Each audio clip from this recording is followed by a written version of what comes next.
What's up, everybody? Welcome to Leaders of Lifestyle, a podcast all about real estate, sports, and entertainment. Take a deep dive with me into the world of high-end lifestyle and get exposed to the different leaders behind the scenes of it all. So let's get right into it.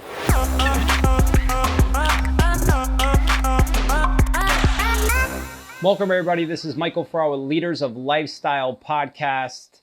I am here with an amazing, wonderful, special guest, Leonard Steinberg. And before we bring him on, talk to him, and ask him questions, I want to do a little bit of a bio briefly because we have a lot to get into on Leonard. So Leonard has been in real estate for over 2 decades, and he joined the Compass company as one of the founding members and president in the mid-2014.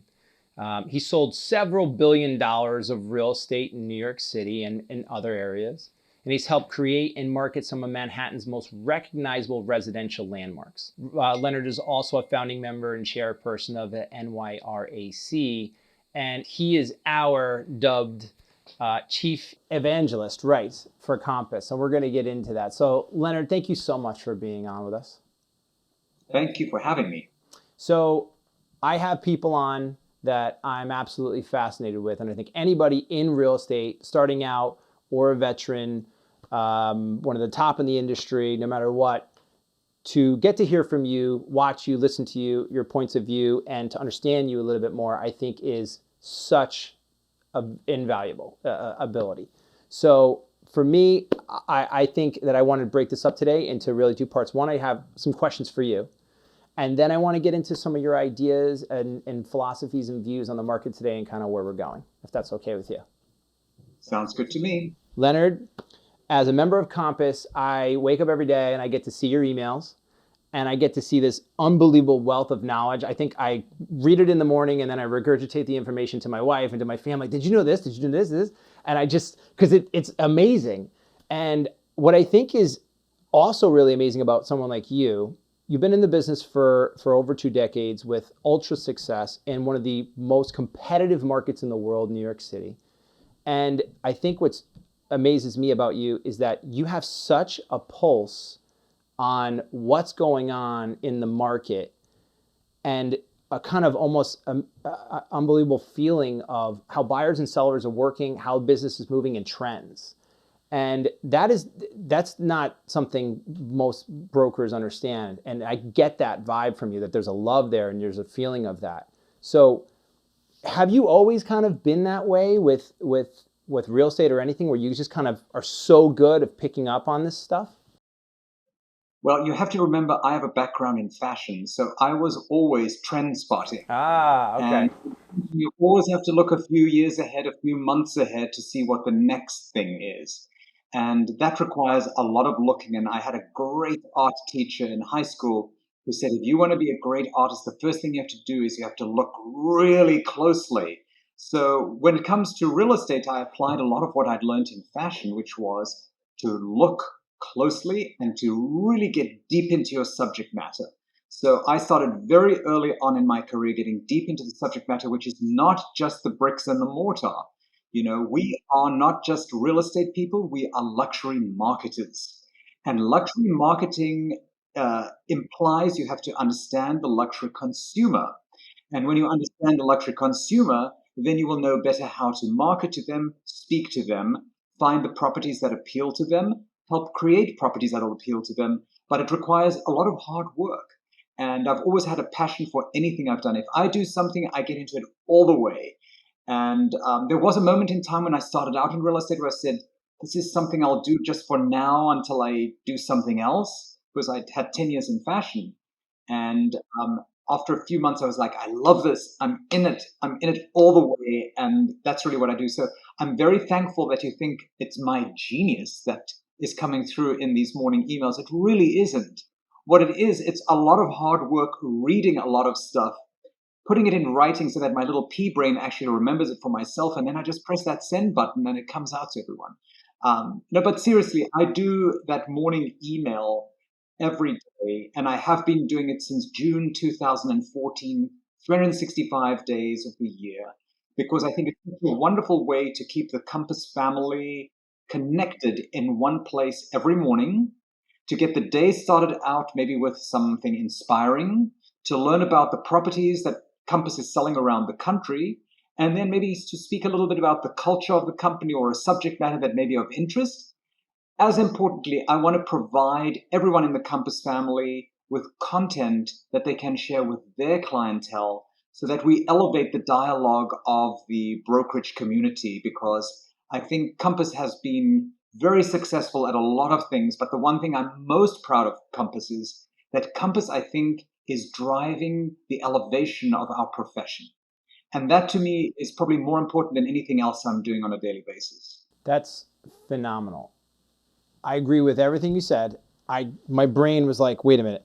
So you don't have any help with those emails? You every single day for 365 days a year, you have those stats. That's like another level if that's true.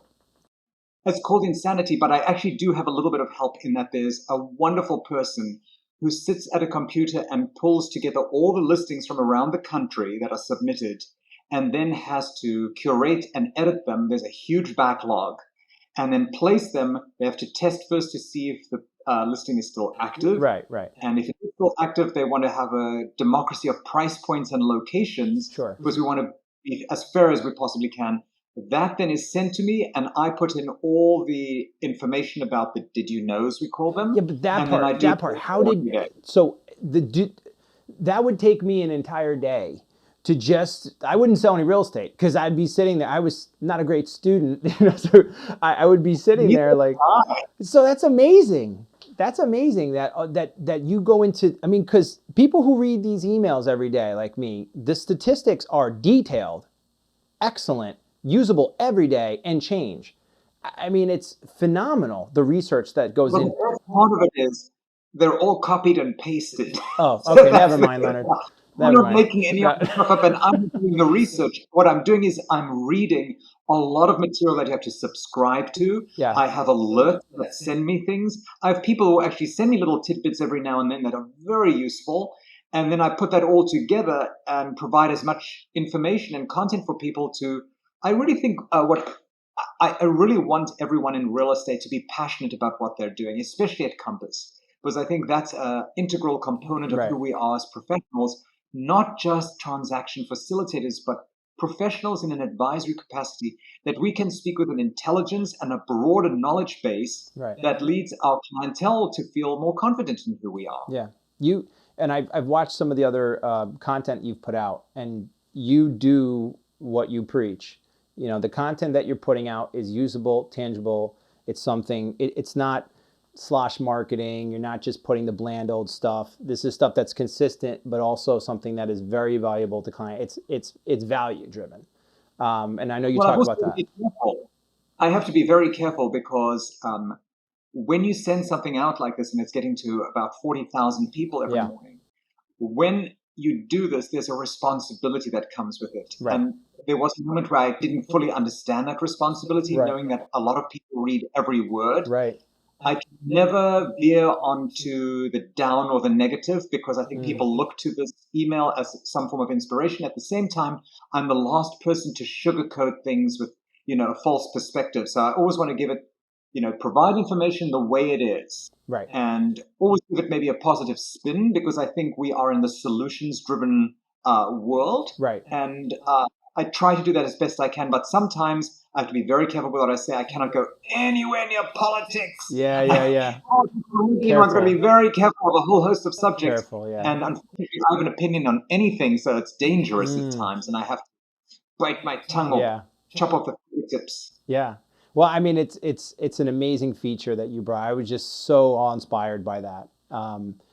It's very selfish too. It's very selfish too, because it is teaching me or reminding me a whole lot of things that if I were just to read them, I may not remember them. By writing them down, I really do absorb a lot of it. Excellent. So you're like a sponge. I'm the same way too. If I actually write it or type it down, I want to get into this because I think a lot of people should understand, that are going to hear this or watch this, that aren't part of Compass, that are going to get to view this. Some of your backstory, because I think that is important, because it's always fascinating to people to hear the success story, right? We all want to understand, how did this person become so successful and where did it start? Did you just say, hey, I'm going to get in real estate and here's all $1 billion worth of real estate. It didn't start that way. So starting in the fashion industry, like you said, you mentioned, makes a lot of sense for the eye that you have for detail and understanding culture, society, trends, and everything like that. So you were in fashion for 10 years prior to real estate? Correct. And then how did you, so talk a little about that and then going how you got into the real estate. Well, I think everyone on this planet has some kind of real estate something flowing in their veins. Yeah. And I had the real estate bug very early on as a kid. I'd wanted to become an architect when I was as young as maybe 9, 8 years old. Yeah. And I almost did the first deal at the age of 8, where I drew up a for sale sign, plonked it on the side of my parents' home, and our next door neighbor, Mrs. Babaletakis, came running across the street with her checkbook and said, "How much?" And my parents were like, "What are you talking about?" And I almost had my first sale then. But joking aside, I'd actually built a townhouse, 2 townhouses actually, while I was in fashion. So I had the real estate bug all along. And I think when you have a fashion background, and I came from the design end, Yeah. I always had a bit of a creative gene. Yeah. So real estate has a creative aspect to it for sure, and was almost a natural transition to enter that. The creation of property and looking at visuals and aesthetics was always very meaningful to me. So after fashion, which ended rather badly, I will say, I basically lost my shirt in fashion. And this was all in New York City. No, I actually started my career in Dallas, Texas. And I worked for a company that was based out of Dallas and New York, Okay. called Costa. Okay. And we then took over the Christian Dior Dresses America license. So I designed the Christian Dior collection with Gianfranco Ferré leading the charge at the time, Wow. which was amazing. And while all of that was happening, I also started my own company with a partner and worked, up until 6 o'clock at one place and then went from 7 o'clock till midnight at the other place, doing a fashion label, which at the time I got my green card, I was able to transition full-time into, and that I did for several years. Built up a successful fashion brand, but fashion is very seasonal. Yeah.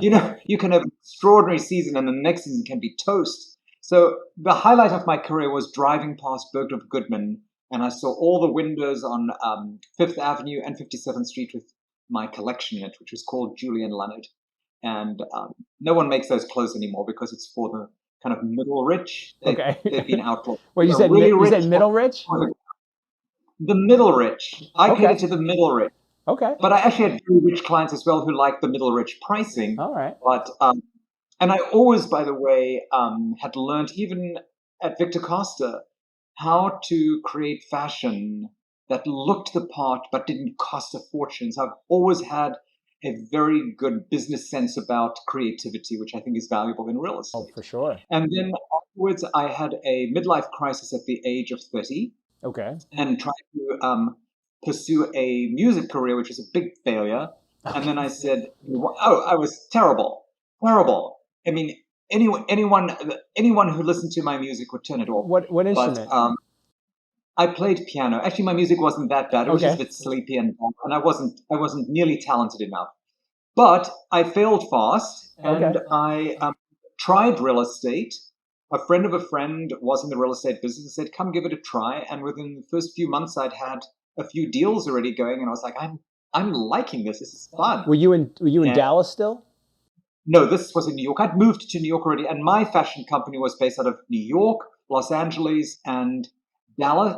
New York, Los Angeles, Dallas, and Atlanta. So I was traveling between all 4 markets all year round, and I had become much more familiarized with New York, where I'd always been at least 5 to 6 times a year for an extended period of time.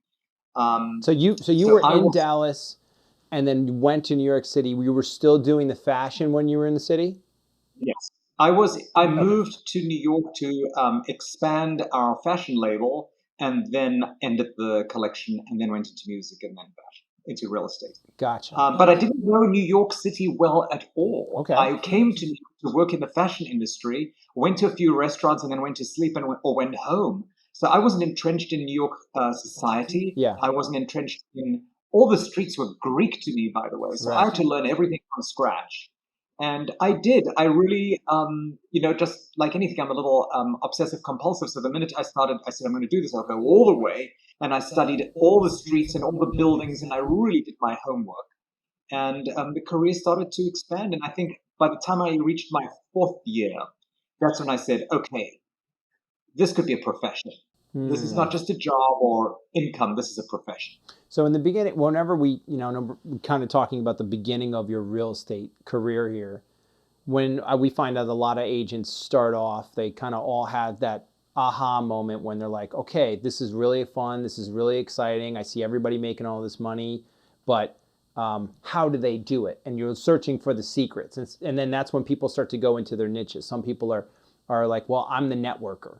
I'm where everybody else is. With some people, I'm the cold caller. With some people, I'm the open house person.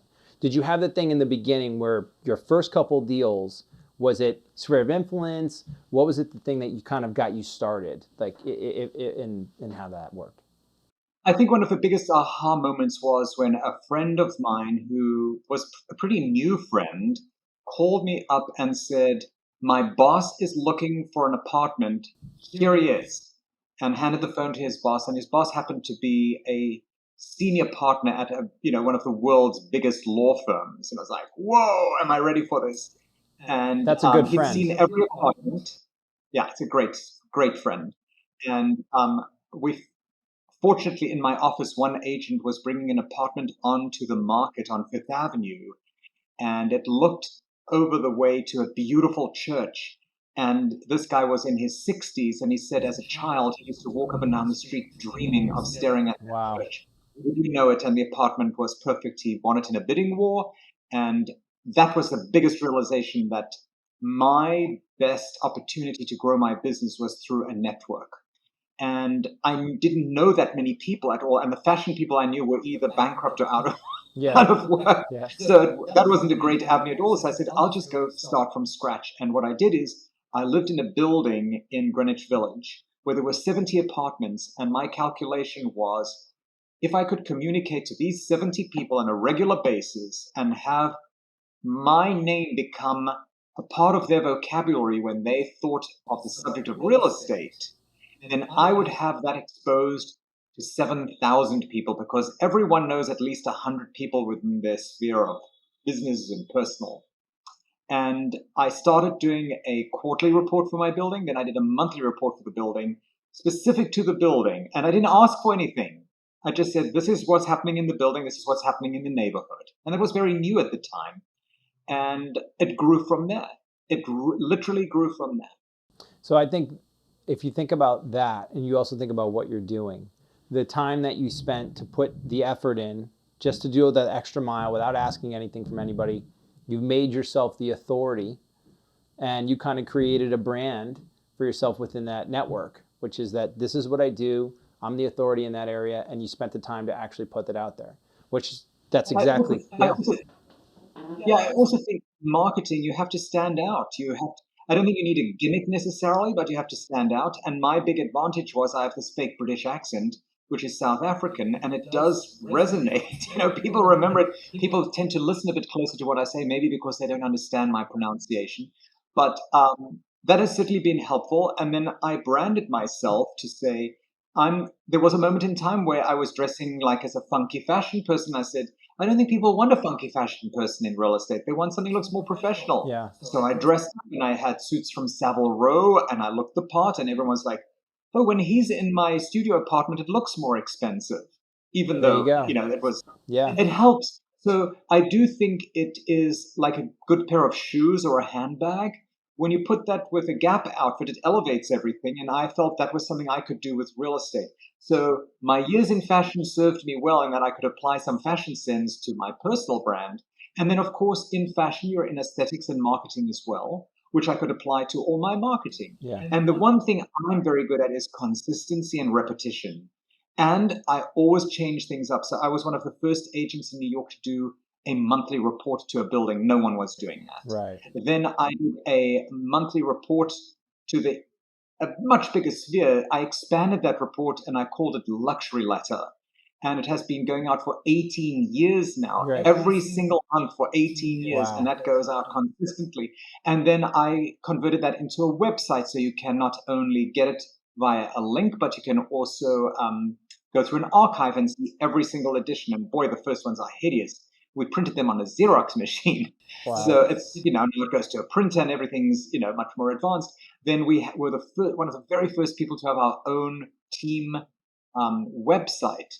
I actually did a video channel about 9-10 years ago because I really felt video was going to be something big. Right. And I called it Luxury Reel because I started this whole portfolio of luxury. I had Luxury Connect, which had all resources for my clientele, and so on and so on and so on. But always thinking, what could be next? What could be more creative? What could be more interesting to captivate the attention of my target audience? You're such a fascinating person because you are an unbelievable blend of so much. You have an amazing eye. The fashion obviously has trained you well. There's a passion there for understanding that. But you're also very charismatic, but not and you're a great salesperson, but not in a salesperson-y way. I mean, you're passionate about what you're talking about and you know what you're talking about, but there's an enthusiasm and you're very likable. When you like have all these amazing combinations, because I speak to a lot of realtors, obviously we do this, and I meet with a lot of people, and I'm an observant of all the really great professionals. And sometimes there's people that you come across that have these combinations of everything. You can put them in a room and you're just like, that's Leonard Steinberg. And when I first got to Compass and I was reading your newsletter, and then I said, let me Google him, let me watch a YouTube video, because the way you come across, and I heard your voice, I was like, of course he has an accent. Of course he would. Perfect. Why would it not? So it's just amazing to watch and to hear the story matches so in line with that you would network and people would trust in you to work that way up. But I would say that while I am extraordinarily lucky, and by the way, I have had some extraordinary luck that has come my way, I've also done the homework and the hard work to be prepared for that. Correct. Yeah. And everything, if I speak fluidly to you, you should know what I used to speak like when I was in my teens. I was shy and awkward and very, very lacking in confidence. I was a very different person. So a lot of what I've done to get to where I am today has been a lot of work. And I have to say, there is something nice. There's only one nice thing about aging, I think. You do become a little smarter. You do become a little bit more confident. And experience does have value. It does have value in all sorts of things. Speaking to you is from experience. A lot of people, when they speak on these things, if they've done it the first time, it's awkward and uncomfortable. Right. I feel like you're in the room with me. So, Yeah. But I also, most important is you have to be authentic and true to yourself. You cannot be pretending to be someone else or something else, because that takes too much effort and it reads that way. Right. Exactly. Well, this is the Leaders of Lifestyle podcast, and the whole idea was to talk to the best of the best about the leaders of sports, entertainment, and real estate, luxury real estate. When you went and started to grow into your career, and now you were thrust into the high levels of high-end real estate, luxury real estate in New York City, was there another level or something that you said, well, I got to start educating myself or get better at these things? Or was there a learning curve for you, or just like, nope, it's just another price point? Was there anything like that as you started to grow? There was a lunar skyrocket learning experience. I actually came home to my building one day, and someone in my building who had gotten my annoying letter every month said, hey, you have to meet my dad. And his dad was parked in a limo, parked alongside the building. And I stepped into the limo and he said, what is the best apartment downtown? And I said, well, how much do you want to spend? And he said, I don't care about the price. What is the best? And I was like, I don't know, but I didn't say that. I said, you know what? I have to take a call in 2 minutes' time. I have to go upstairs and take this call. Can I call you back at 6:00 and we will go over all the things that I think you need to see? And I went upstairs, and in 2 hours' time, I did more research. It's that moment just before you leave for vacation. Cramming. You have those 4 hours before you have to leave for the airport, and in the 4 hours, you do 4 weeks worth of work. Yeah. Why? Yeah. Because you have to. Yeah. And that was my accelerated education, pre-education, which afforded me the conversation to go to the next level, which was to take this client out. And I showed him he was the most indecisive person in the world. I showed him every property that was high-end and beautiful in all of Manhattan. And it was my forced education. At each one, I learned so much. He ended up not buying a single thing, Oh, okay. which was it was great because I'd learned so much. And that really catapulted me into understanding the product and understanding the importance of knowing the non-Googleable. Because when we know the non-Googleable information, that's when we add value to the equation. If it's information you can Google, I may not be as necessary. But the minute I see my clients and I read their facial expressions very well, the minute I give them some intelligence or insight that they cannot Google, I see their eyebrow raised just a little bit. Sometimes the Botox prevents that from going up too far, but that's when they listen. That's okay. If you have Botox clients, it's not bad clients. You know, it's a good level of clients. I have my Botox wearing off, as you can tell. Perfect. So I mean, I think that's as you kind of grew your business and it got bigger and bigger and bigger. The level of expertise, understanding the market, the specialty of it all. When did it go? When was it for you where it said, "Hey, okay, I've now kind of made it in this business, and now I'm going to look for the next kind of thing." Because we find a lot of top agents, there's never that. There's a reason why they're at that level, and they don't ever stop. Like I can't imagine there's a time when I'm going to stop. Like I just want to keep growing into this. It's not a level that I get to.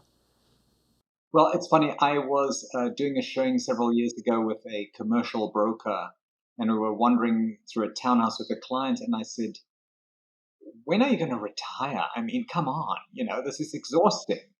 And he said, "Us brokers, we don't retire. We die on the job." I was like, "Oh God, no." But I have to say, I am never satisfied, ever. Never. I do feel there have been times when I've been successful, and I'm always proud of doing a good job when we do one. Right. I'm always excited when a contract gets signed. The closing is boring to me. I usually don't go to the closings. The check is almost meaningless to me, although I certainly like to earn income. Sure. I believe I've earned it. Yeah. And I certainly want my team to do well. But for me, there's always that challenge of what's next, what's next, what's next. It's like fashion. You can have a great collection. You can be like an actor as well. You can have a great movie and win an Oscar and then never do another movie for the rest of your life. And I think every top agent I have met has one thing in common. They're all a little paranoid that they'll never do well ever again, even after the best year imaginable. Right. It's kind of sad. It's almost a little pathetic, but it is who I am. I'm sorry. Right. No, I hear you. I totally feel that feeling, and I feel like the top producers kind of get that.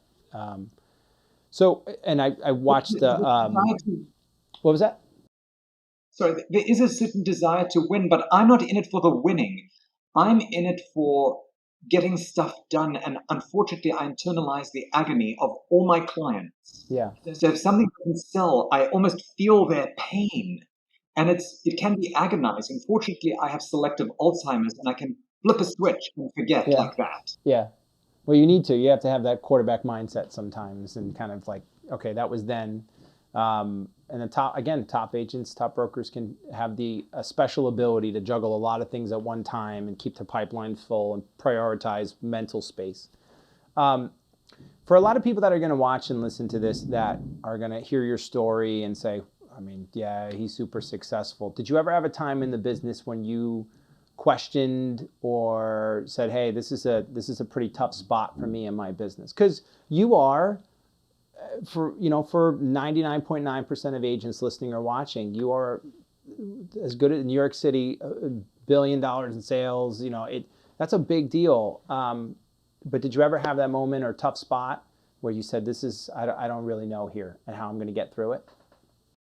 I hate to say it, but I often have that feeling. Okay. It's not, but the good thing is I know how to manage that feeling. There are multiple times in every year where I felt I just can't do this anymore. I can't. That's just awful. And then you know what I do? I snap out of it very quickly. Very, very quickly. I always think of Cher as she slaps Nicolas Cage in that movie. It's like, snap out of it quickly. So I do think we should all be allowed to feel sorry for ourselves every now and then because it's human. Hmm. But I think there should be a limited time span on that. And my time span is a few minutes and then I move on. My mother, I learned this from my mother actually, a great lesson. We would go to a funeral. My mother would be in hysterics crying. And then all of a sudden she'd snap out and go like, let's go for cake. I'd be like, you were almost like broken down into a crumbling mess 5 minutes ago. What happened? And she said, we're done. We're moving on now. And I Wow. do think I have it in me, but I think a lot of agents have that in them as well. I am not one to quit. But there are moments in time where I say, this isn't going to work out. It's time to move on to the next. But I think there's always doubt. I think last year was a little depressing at times because for the first time in my career, I had the most beautiful exclusives I've had in my entire career. And I've had beautiful exclusives all along, but that year was beautiful exclusives and nothing was happening. Oh, And that was painful. That was painful. And then, just like every other market that's been very good or any market that's been very bad, none of them last forever. right. And I remind myself of that, and you just move on. Yeah. And I think that the part of it that some people will understand, maybe some people won't get, is that when you love what you do, you can be disappointed and you could be down. But I sometimes find myself that I love this. This still like I still love this. And yeah, there's disappointments, but I would still be here as opposed to anything else. There's a reason I'm here. There's a reason I'm doing this. And I remind myself that it's just on with the next one. You get down, but you love what you do. I think we should also all allow ourselves to hate what we do. Yes, There that's are good. moments coming and just like, I hate this business. Right. And then go like, no, I don't. Yeah. You move on and you go to the next thing. And I think, look, I'm always inspired by people who have that extraordinarily consistent positive outlook. I don't. There are times when I get down, but I snap out of it very quickly. Very, very quickly. Well, that's part of being some of the best, because you have clients that need to count on you, and you need to be a professional and stay into it. So when you have this many clients and that many listings and that much going on, there's always you got to stay in the game. I want to transition a little bit now into where we are and going forward. 2020 was insane. You just talked about it a little bit. Great segue. You have all these beautiful exclusives, an amazing opportunity, and then 2020 hits. New York City shuts down. What's going on? A lot of us didn't know if we'll ever sell real estate again. Nobody knew. What was that like for you in 2020 in New York City selling real estate? And where have you kind of seen it go from here? Well, it was unprecedented, and that's always a little difficult to navigate. And yet I did have some measure of precedence in that I'd gone through 9/11. Mm. 9/11 was not too dissimilar, except it lasted for 3 months. This lasted for 9 to 10 months. Worse than that, our market in Manhattan was in decline starting around 2016, Yeah, 2017 that already. was I was So we, reading that. Yeah. yeah, it was kind of like a little bit of this depressant, this slow but gradual decline that didn't feel very good for quite some time. Right. And then nine, uh, COVID hits and 2020, it basically shuts down. Right. And then, we had the looting and the rioting, and then we had this really bad mayor, and then we had the whole political turmoil, and it was just one distraction after the other. After that was like death by 1,000 cuts. But I'm an eternal optimist, so I was 100% optimistic that a world-class city like New York ultimately comes back, and patience is a virtue. Yeah. So I focused on a lot of other things. I had a very healthy income last year doing all sorts of things around real estate that weren't traditional. And I actually enjoyed 2020 and made the best of it. Was it a wonderful year? No, because I think it was, I put a cheery face on for everyone because I really had to every morning. I felt a responsibility to give people some measure of hope every day. Right. So that was challenging at times because sometimes I felt like, oh, this is really a bit much. Yeah. And then you snap out of it. Again, the same snap out of it mentality. Yeah. You got to keep going. I think that gets you through a year. And then after, you know, every party has a beginning, a middle, and an end. And the end can be very depressing, and then the lights are dark, and then sooner or later, a new party starts again. And it's the same thing with all cycles. Everything is cyclical. They go up and down, up and down. It's the extremes like 2020 that, of course, make it a bit more difficult to navigate. So 2008, 9/11, 2008, 2020, when you look at all of those, what was, would you say, the most difficult real estate market time? I mean, for me, 2008 was the most difficult one because I had a triple whammy, bad things happen in threes. So in 2008, I got divorced, my mother died, and the market crashed. It was like, 2008 was, ouch. yeah, that sucks. And you know what I did? I got on a plane, I went to Italy, and I went on vacation. I said, that's the time you go on vacation and you just do the other things you never have time Because that's for. what your mom would have said to do. Totally. Everything was cured with a cappuccino and a slice of cake. But I went to Italy and had a wonderful time. And, the most important thing I've learned is that there's never a time in real estate where you can't be really busy. Yeah. It just depends what that busy produces. Usually, ultimately, it produces extraordinary results because you're doing things. But sometimes it produces income and sometimes it doesn't. And that's how it goes. Right. But there's always a ton of work to be done. Absolutely. There's never a day that goes by that I don't have a long checklist of work that needs to be done. Right. So everybody was saying, and I'm in Connecticut, so I'm a Connecticut market person. And they used to say when New York New York gets sick, Connecticut sneezes or whatever. They're all compared. So we were watching, this whole thing. We had like a catcher's mitt. We're waiting for New York City. Like, come on, let's go. Look at our taxes. We're New York City's never coming back. This is great. We're getting our buyers that are coming up from the city during that time because nobody knew what was going on. And we had a flood. At first, it started with the renters, and then it was the purchasers because they were looking to figure out what was going to happen in the Hamptons and that sort of thing. You were down in the city doing what you were doing, selling. Are you starting to see now that New York City is coming back and the trends again from the people that have left? Are they coming back to buy again in the city that maybe rented someplace else for the time being when they were thinking about? Or what's the trend now of buyers that you're seeing, or how's the real estate market now in the city? Well, the thing about all markets is there's only one certainty, and that's change. And what we are seeing is an influx of new buyers that haven't been in this market before. We're seeing a tremendous volume of national buyers. Those are our dream foreign buyers because the volume of wealth that has been created over the last 24 months is extraordinary. Right. And I do think what 2020 did was it reawakened the natural evolution and cycles of life. And there are certain things that aren't going to go away. And one is that people in a big city like Manhattan will more than likely at some point want to gravitate towards the suburbs or a place like Greenwich or Westport and raise kids in that environment. And then they will sell and they'll move back to the city, or they'll stay, or they'll do other things. But I think I started looking at Greenwich real estate in November of 2019 because I was trend spotting, and I looked at Greenwich pricing and I said, that's 50% off, because that seemed like that was a bomb. And I actually almost bought a house that I should have bought. It was an amazing buy, and it's probably doubled in value since I'd seen it in January of 2020. We ended up not buying then, but we did buy in Greenwich in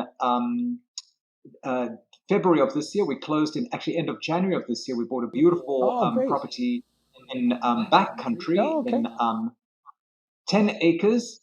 And I have to tell you something. We have it as a weekend escape, 45 minutes from Manhattan, and it feels like you're 450 miles from Manhattan. Yeah. And you have a town with an Apple store, and you have Westport, and you have Bedford, and you have all these incredible surrounding towns. So I think 2020 was the reawakening to the exquisite, extraordinary lifestyle that Greenwich and surrounds and Fairfield County deliver to the world. Westport, Darien, all these places are incredibly beautiful, high-quality neighborhoods with exceptional schools and transportation and stores and landscaping and amenities and activities. It's an incredible lifestyle that I think a lot of people had abandoned for a Yeah. while that they've rediscovered.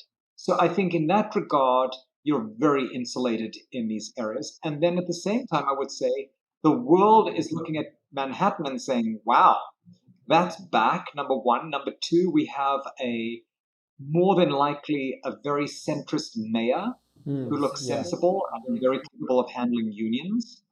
New York State has been rescued from a federal stimulus, and we have, crime is being addressed now, but crime has never really been as big an issue in the prime living areas, although there's still a lot of work to be done there. But the more people that are on the streets, the less the crime. So I do think 2020 reawakened that cycle of the moves, but I don't think anyone's abandoning Fairfield County. Oh, Not no, at all. no. In fact, I know a lot of people who have discovered it as a second home environment, which in the past they hadn't thought of it that Correct. way. Yeah.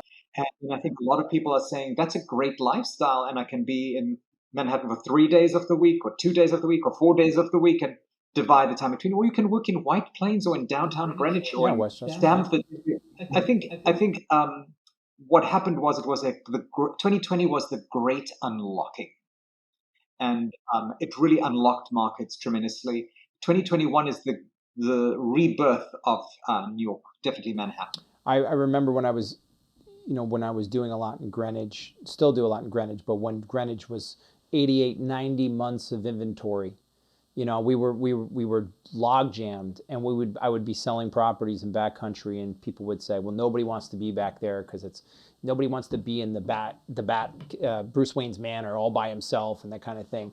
It's amazing that, like you're saying, it was a thing, a cultural shift, a mindset. And then people did awaken to see how much value was in Greenwich and in Westport. I had the mayor of Greenwich on, and we talked about all his plans that he had for Greenwich going forward and everything. And it's been really amazing to watch what we knew all along. The buyers come into the Fairfield County market from out of state that are finding out what we saw, which was how much value was there. Well, I actually had started doing a search about what is the ultimate place to settle, because I'm also thinking 15 years from now, where do I want to slow down a little bit? And we had looked at towns and cities around the country and around the globe. And I have to tell you something. Greenwich was at the top of the list by December of 2019, because we looked at it and said, close proximity to a big city, because I do like a big city, but maybe not full time at some point. But a town that has a viable town, as opposed to just tchotchkes and, Right. souvenirs. Right. Restaurants, culture, Beach. consistency, quality, Yeah. safety, quality real estate, beauty, places to go walking. I mean, there's just so many things. Airports. It's like the checklist that Fairfield County delivers, and Westchester, is phenomenal. Right. It's phenomenal. Right. And I have to say, when I walked down that main street of Greenwich, I did it just this last week, and I was like, where else is this in the world? Right. I'd looked at Montecito in California, and that's beautiful, but they don't have that, range of retail. Right. So I looked at Greenwich with a new set of eyes every time I visit downtown. That this is an amazing town, And it's actually beautiful. And it's the schools are phenomenal. The way it's run is phenomenal. Fred has done an amazing job. Pamelo, the first selectman, and it's so international.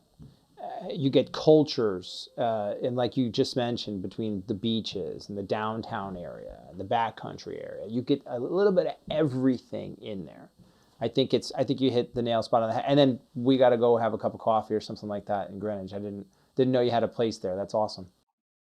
Well, it's also laid back, so it's not too flashy, which Right. I also find is a problem in some wealthier areas where it gets so flashy. Like when you go to Monaco, everyone looks like they're weighed down with their jewelry, they can't move.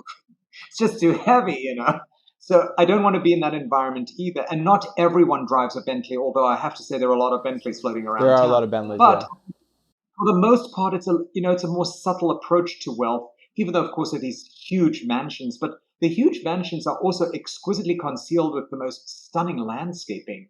So I do think Greenwich also speaks to this next generation of wealth that is very, very, very wealthy, but doesn't want to have a gilded, massive White House with gold gates, etc., etc., and it speaks to that very, very Yeah, well. you talked about that in another podcast that I listened to, which I think again it goes to you pinpointing the trends.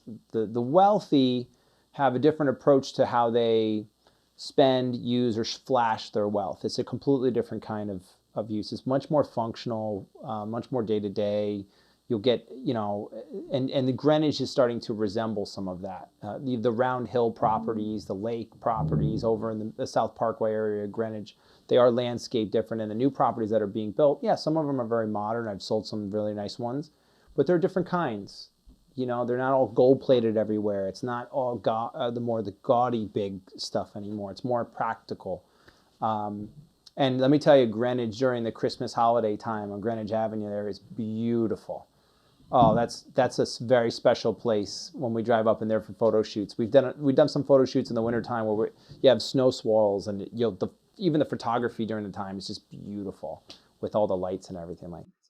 I really think it offers a phenomenal lifestyle, just as Manhattan does. I think they both are just different. Yeah. I call it blondes and brunettes. Yeah. Wonderful people. Yeah, absolutely. So big question. I will say though that I'm very spoiled because I get to enjoy both. Well, So I'm exceedingly spoiled, and I recognize it, and it's definitely something to work hard for. That is a reward to me to have both. if you get to travel and you have a place in Greenwich and you have a place in the city and you worked hard for it, but it is a wonderful, wonderful lifestyle. Wonderful. I ain't 19. Everyone says, "Oh, Leonard, you're so successful. You're so lucky." I was like, no, luck was part of it for sure, but boy, there's a lot of hard work that goes into getting to a place. And I think a little bit of patience goes a long way. I'm in my 50s. I'm not in my 30s. Two different worlds. Yeah, put in the time and the work. It didn't just come overnight. Absolutely. So one of the things that I definitely. Yeah, sorry, go ahead. Sorry. No, I didn't. Money is not terribly, terribly new for me.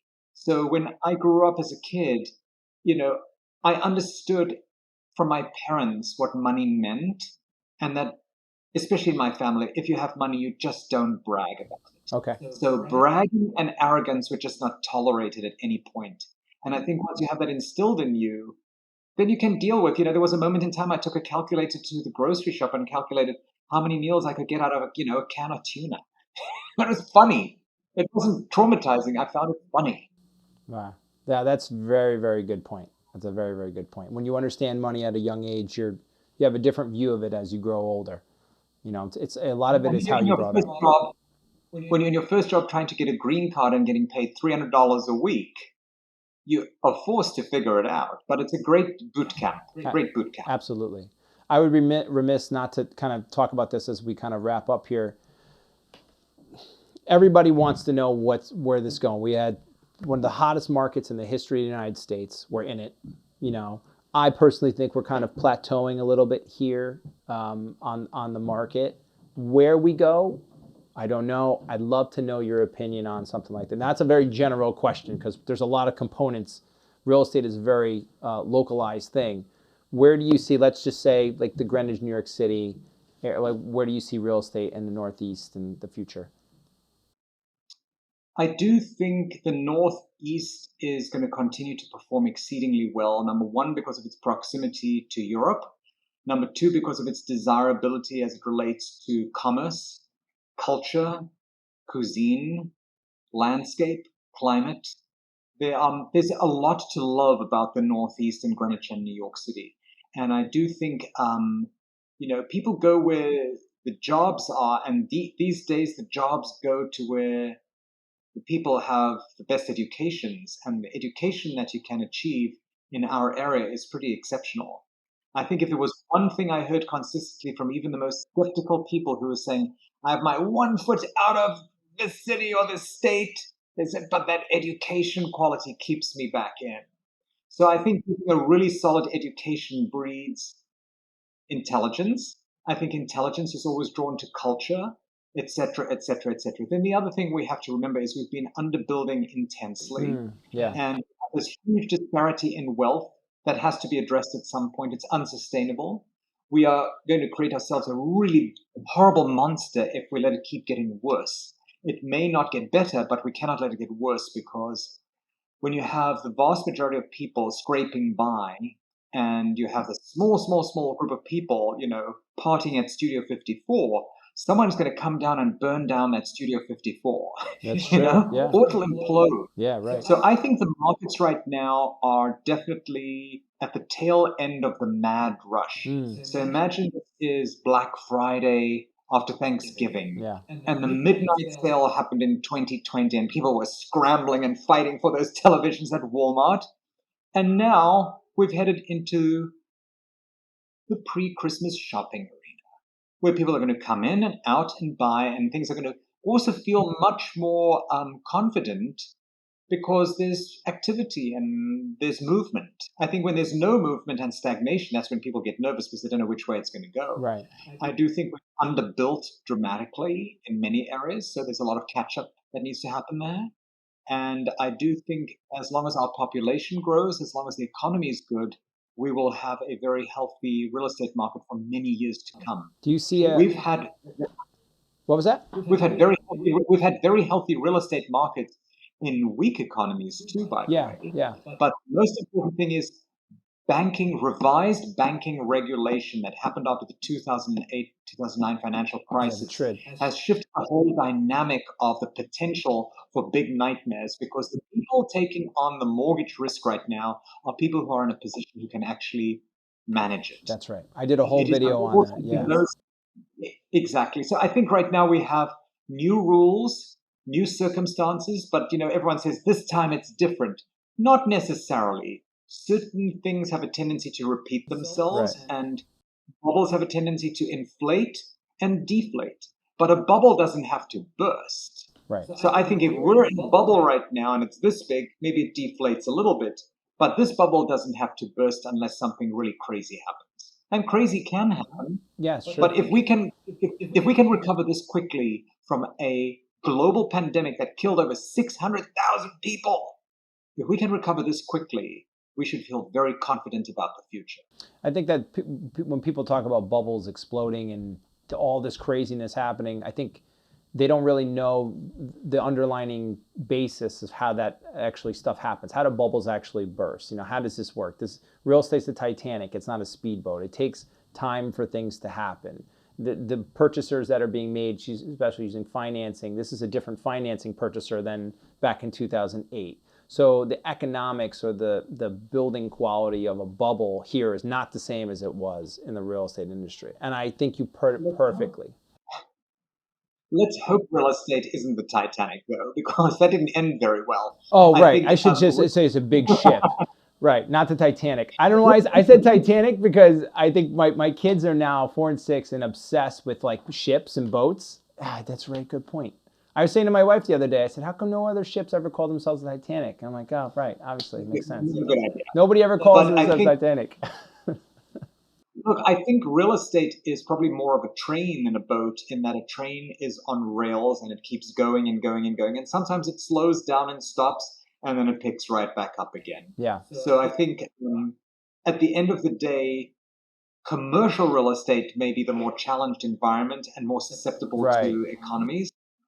Everyone needs a place to live. Right. Everyone needs a place to live. It's the only thing I think we have left on this planet amongst 8 billion of us that we have in common. We all need a place to live.